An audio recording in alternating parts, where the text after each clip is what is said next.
Hello friends, welcome back to my channel. இன்றைக்கி நம்ம வீடியோவில் ஹியூமன்ஸோட பிஹேவியரை பற்றி ராபர்ட் க்ரீன் அப்படின்றவர் the laws of human nature அப்படின்ற புக்கில் இந்த ஹியூமன்ஸ் எல்லாம் சிச்சுவேஷன்ஸ்க்கு தகுந்த மாதிரி எப்படி நடந்துக்கணும் அப்படின்ட்டு சொல்லியிருக்காரு. ஃபஸ்ட்டு பார்த்தீங்க அப்படின்னா த லா ஆஃப் இர்ரேஷ்னாலிட்டி அப்படின்ற ஒரு டைப்பில் என்ன சொல்ல வராரு அப்படின்றத பார்க்கும்பொழுது, இந்த டைப்பில் இந்த லாவில் இந்த ராபர்ட் க்ரீன் மனுஷங்களோட எமோஷனை பற்றி ரொம்பவே கிளியர் கட்டாக சொல்லியிருப்பார். நார்மலாக ஒரு மனுஷன் டெசிஷன்ஸ் எடுக்கிறாங்க அப்படின்னா கால்குலேட்டடாக எடுக்கிறதுக்கு பதிலாக எமோஷ்னல் பேசிஸில் தான் அதிகமான டெசிஷன்ஸை எடுப்போம்னு சொல்லியிருக்காரு. இந்த மாதிரி எமோஷ்னல் பேசிஸில் டெசிஷன்ஸ் எடுக்கிறதுனால நம்ம ஃப்ரெண்ட்ஸோ இல்லை ரிலேட்டிவ்ஸோ இல்லை நம்ம நெய்பர்ஸோ ஒரு சின்ன சின்ன விஷயங்கள் செஞ்சாலும் நம்மளும் அதே மாதிரி இருக்கணும், அவங்கள மாதிரியே நம்மளும் நம்மளோட லைஃப்பில் செட்டில் ஆகணும் அப்படின்ட்டு ஒரு சில விஷயங்களை எடுப்பாங்க. ஃபார் எக்ஸாம்பிள், நான் சொன்ன இவங்களில் யாராவது ஒரு காரோ இல்லை புதுசாக ஒரு வீடோ இல்லை ஏதோ ஒரு புது திங்ஸோ இல்லை ஒரு ட்ரெஸ்ஸஸோ அப்படின்ட்டு ஏதாவது ஒன்று வாங்குவாங்க. அவங்கள பார்த்து நம்மளும் அந்த மாதிரி செய்யணுன்ட்டு ஒரு சிலர் ஆசைப்படுவாங்க. நமக்கு பிடிச்சவங்களுக்கு ஏதாவது தேவைன்னா நம்ம ஓடி போயிட்டு நம்ம லைஃப்பை பற்றியோ இல்லை எதை பற்றியுமே யோசிக்காமல் ரொம்ப பெரிய ரிஸ்க்காக இருந்தாலும் சரி உடனே எடுக்கிறதுக்கு தயாராகிடுவோம். இதனால் நம்ம லைஃப்பில் நிறைய தடவை மிஸ்டேக்ஸை பண்ணிவிட்டு ஃப்யூச்சரில் கஷ்டப்பட்டுட்டு இருப்போம். இப்போவும் உங்களில் சிலர் இந்த வீடியோஸை கேட்டிருக்கக்கூடிய நீங்களும் இந்த மாதிரி உங்கள் ரிலேட்டிவ்ஸ்க்கோ இல்லை ஃப்ரெண்ட்ஸ்க்கோ ஏதோ ஒரு விஷயத்துக்கு நம்ம ஹெல்ப் பண்ண போயிட்டு ரொம்பவே இப்போ ஃப்யூச்சரில் கஷ்டப்பட்டுட்ருக்கீங்க அப்படின்னா நம்ம சேனலில் மறக்காமல் சப்ஸ்கிரைப் பண்ணிவிட்டு வீடியோவை கண்டினியூ பண்ணுங்கள். சம்டைம்ஸ் ரொம்ப சின்ன விஷயங்களுக்காகவும் கோவப்படுவோம். ஃபார் எக்ஸாம்பிள், இதுக்கு ஒரு ஸ்டோரி நான் சொல்கிறேன். ஒரு ஓல்டு லேடி என்ன செய்கிறாங்க அப்படின்னு கேட்டிங்கன்னா, ஒரு ட்ரெயின் ஏறுறதுக்கு முன்னாடி அங்கே இருக்கக்கூடிய ஒரு வெண்டிங் மிஷினில் ஒரு காயினை போட்டு ஒரு பிஸ்கெட் பாக்கெட்டை வாங்க பார்க்குறாங்க.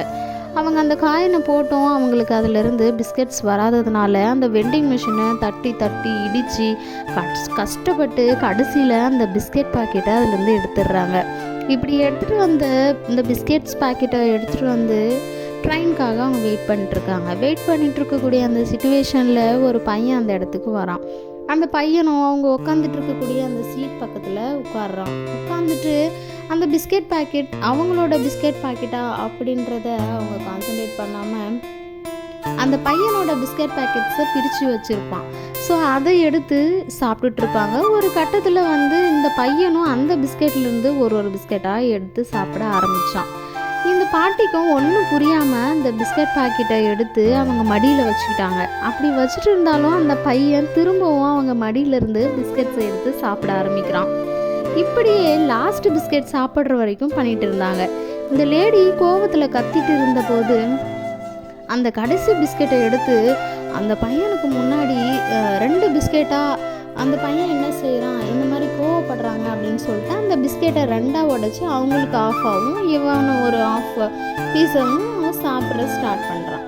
அப்போ அந்த பையன் சாப்பிட்டுடுறான். அந்த பாட்டி என்ன செஞ்சிடுறாங்க, அந்த ஓல்டு லேடி அந்த பிஸ்கெட்டை கிராஷ் பண்ணி அந்த இடத்துல போட்டு கோவமாக அவங்க எழுந்து வரும்போது அவங்க போக வேண்டிய அந்த ட்ரெயின் அந்த இடத்துல நிற்குது. அப்போ கோவமாக அந்த ட்ரெயின்குள்ளே ஏறி போயிட்டு அவங்க முகத்தை பார்க்கக்கூடாது அப்படின்னு சொல்லிட்டு அந்த விண்டோ ஷட்டர்ஸ் எல்லாத்தையுமே இழுத்து விட்றாங்க ஃபாஸ்ட்டாக.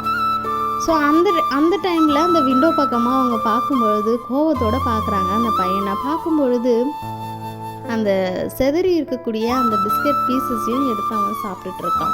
இதை பார்த்துட்டு அவங்க ரொம்பவே இன்னமும் அந்த பையன் மேலே கோவம் அடைஞ்சிட்டு போய் சைலண்ட்டாக உட்காடுறாங்க. அப்போ செக்கர் வராரு. அப்போ அந்த செக்கர் வரும்பொழுது டிக்கெட்ஸ் எடுத்து கொடுங்க அப்படின்ட்டு கேட்கும்போது அவங்க பேக்லேருந்து அந்த டிக்கெட் எடுக்கும்போது தான் தெரியுது அவங்களோட பிஸ்கெட் பாக்கெட் அவங்களோட பேக்குள்ளே தான் இருக்குது அப்படின்ற விஷயத்தையே அந்த இடத்துல கண்டுபிடிக்கிறாங்க.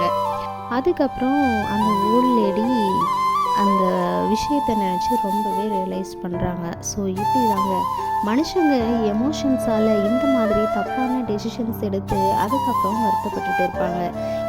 இந்த மாதிரியான விஷயங்கள் நம்மளோட ஹியூமன் லைஃப்பில் நடக்கக்கூடிய ஒரு காமனான விஷயமாக இருக்குன்னு சொல்கிறாரு. இந்த மாதிரி டெய்லி லைஃப்பில் உங்களை சுற்றி இருக்கவங்க எக்ஸ்ட்ரீம் லெவலில் கோவப்படுறத நீங்கள் நோட்டீஸ் பண்ணுறீங்க அப்படின்னா அவங்களோட எமோஷன்ஸை அவங்க கண்ட்ரோலில் வச்சுருக்கலனாலும் நீங்கள் புரிஞ்சுக்கணும். இதுதான் ஹியூமன் நேச்சர்னு புரிஞ்சுக்கணும் அப்படின்னு சொல்கிறாரு.